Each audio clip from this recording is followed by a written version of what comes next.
दोस्तों, भारत की राजनीति का सबसे बड़ा रण अभी अभी सजा है। इस बार दांव उपराष्ट्रपति भवन का है और इस चुनाव से पहले प्रधानमंत्री नरेंद्र मोदी ने खुद मोर्चा संभाल लिया है। 8 सितंबर की रात यानी मतदान से एक दिन पहले दिल्ली में एनडीए सांसदों के लिए एक खास डिनर पार्टी का आयोजन किया जा रहा है।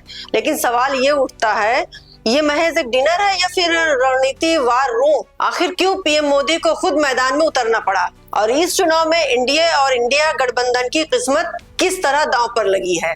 आइए पूरी कहानी समझते हैं। नमस्कार, मैं नाहिद, आप देख रहे हैं एक संदेश। अगर आप हमारे चैनल पर पहली बार आए हैं तो प्लीज इसे पूरा देखिएगा और बेल आइकन को प्रेस करना मत भूलिएगा ताकि हमारी जो भी वीडियो पड़े सबसे पहले आपको पहुंचे।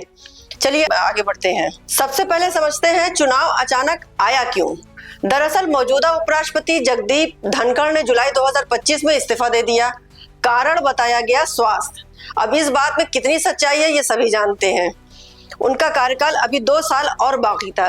यही वजह है कि अब मध्यावधि चुनाव हो रहा है और इसमें मैदान सज चुका है एनडीए बनाम इंडिया गठबंधन के बीच। एनडीए ने महाराष्ट्र और राज्यपाल और तमिलनाडु से आने वाली वरिष्ठ नेता सीपी राधाकृष्णन को उम्मीदवार बनाया है। वहीं इंडिया गठबंधन ने पूर्व सुप्रीम कोर्ट जज बी सुदर्शन रेड्डी को मैदान में उतारा है। यानी एक तरफ भाजपा का भरोसेमंद चेहरा तो दूसरी तरफ न्यायपालिका से आने वाले साफ सुथरी छवि वाले नाम। दोनों के बीच ये टक्कर बेहद दिलचस्प बन गई है। अब आइए जरा संख्याओं पर नजर डालते हैं। एनडीए के पास लोकसभा और राज्यसभा मिलाकर दोनों 425 सांसदों का समर्थन है।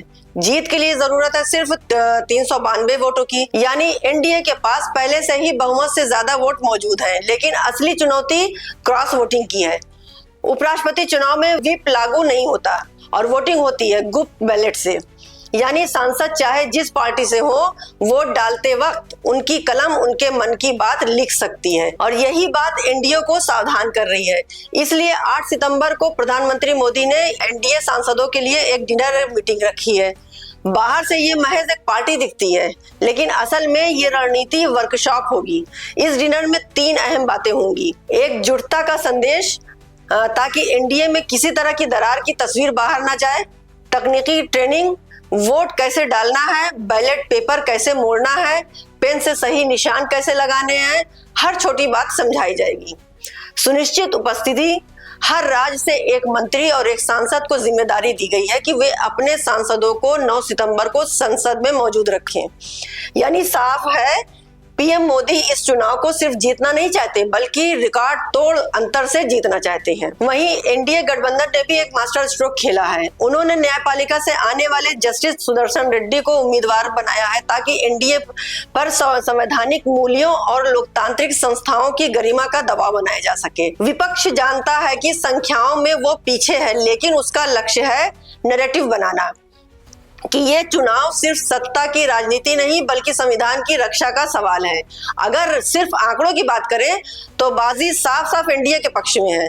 लेकिन राजनीति सिर्फ गणित नहीं होती, इसमें संदेश और छवि भी मायने रखती है। एनडीए चाहता है कि ये चुनाव विपक्ष एकजुटता और परीक्षा बनकर रह जाए, जबकि इंडिया चाहता है कि ये चुनाव एनडीए की लोकतंत्र पर पकड़ पर सवाल बन जाए।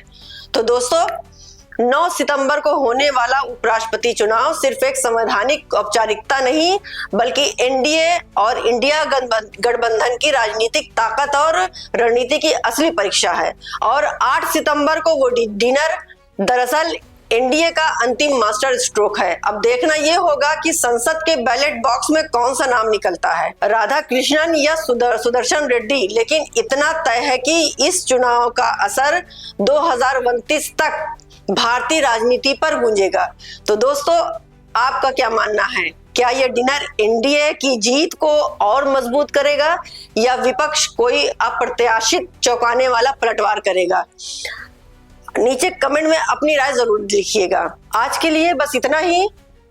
फिर मिलते हैं नेक्स्ट वीडियो पर कोई और अच्छी जानकारी के साथ। नमस्कार, जय हिंद।